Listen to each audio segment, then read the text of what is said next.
Sometimes you feel really emboldened to be vulnerable, and then it comes out and you're like, oh, I kind of put my mom on blast there, whatever it is, when you're sharing about your own story and your own life and your own family and stuff. So it can be difficult, but I know that the songs that have meant so much to me is from someone's vulnerability. So I think it's a powerful thing to do. It makes people feel like they're not alone.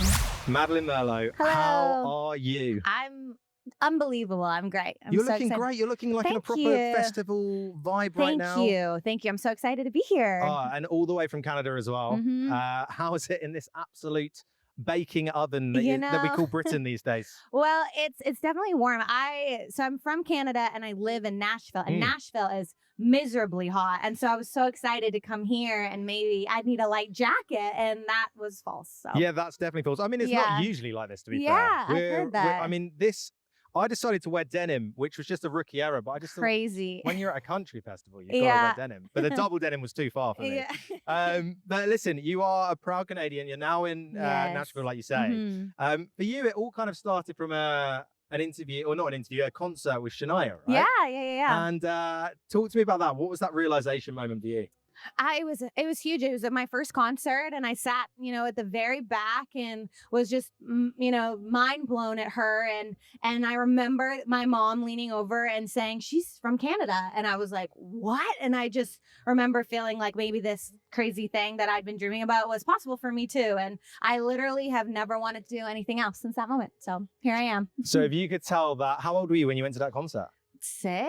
If you could tell that 6-year-old right now, that you're doing what you're doing, you're touring the world, you're performing here in the UK to country fans who adore you, what would that 6-year-old say? I think about her all the time. And even, just growing up, I did so many competitions and talent shows and all that, and I lost a lot of them, and it's been such like a rocky road, but I just never gave up. And so I just feel like she'd be so proud. Well, really undoubtedly, I think we're all proud of you, so she definitely should be. But talking about the competitions, Songland.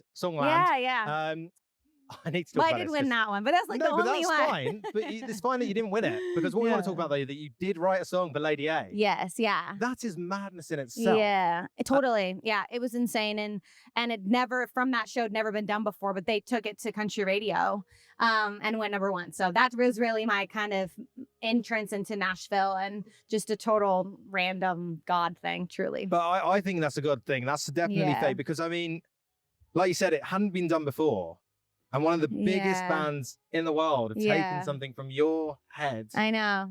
And made it into something that they would do. Does that ever get crazy? Old? No.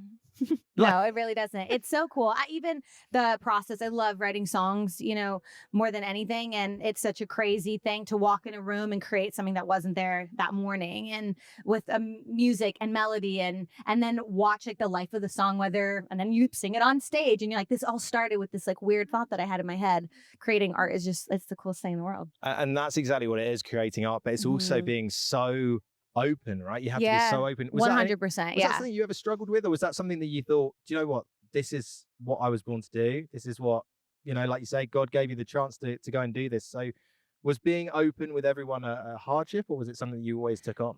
It's a tough like battle. I think sometimes it's a part of it, and sometimes you feel really emboldened to be vulnerable, and then it comes out and you're like, oh, I kind of put my mom on blast there, whatever it is, when you're sharing about your own story and your own life and your own family and stuff. So it can be difficult, but I know that the songs that have meant so much to me is from someone's vulnerability. So I think it's a powerful thing to do. It makes people feel like they're not alone in whatever they're going through. So but sometimes it's just weird. You're like, wow, people I don't really know a lot about my life, and that's an odd thing to think about, but I try not to think about it. Yeah, that must be really weird, like when you're in front of people here in Essex, so far removed from Nashville, and they're like, we know everything about you, like it'll be like when I introduce you on the stage, I'll be like, so this is what happened for you, this is what, and you'll be like, how does this guy know? He's like a stalker, what's going on?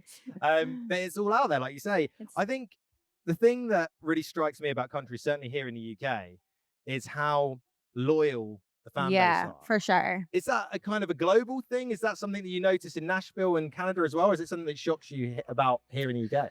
I've heard that UK fans really listen. They're really into the storytelling aspect of it, which I think is the thread that is what make country music so special, and they just really appreciate it. I do think that goes across country fans, but there's certainly people that aren't paying attention and they're just drinking and they're trying to have a good time.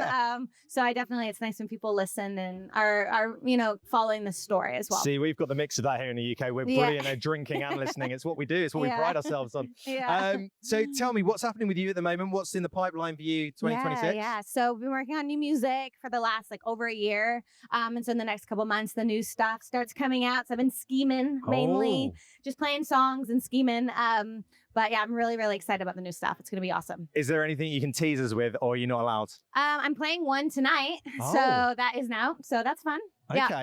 And it honestly kind of if you listen to it, you're like, oh, it feels like a little small departure, and that's kind of what the record sounds like, so that's kind of cool. I for one am very excited to see you. I think it's going to be amazing. Thank you. There are a couple of thousand people out there that are waiting to see you as well. I hope they like me. I'm scared. They will, of course they will. I mean, is this your first time in the UK? Yeah, it is. Okay. Well, if I was to say anything before we end this, I think it would be that the UK love to party. Okay, great. We love to, like you say, listen to everything that you've got.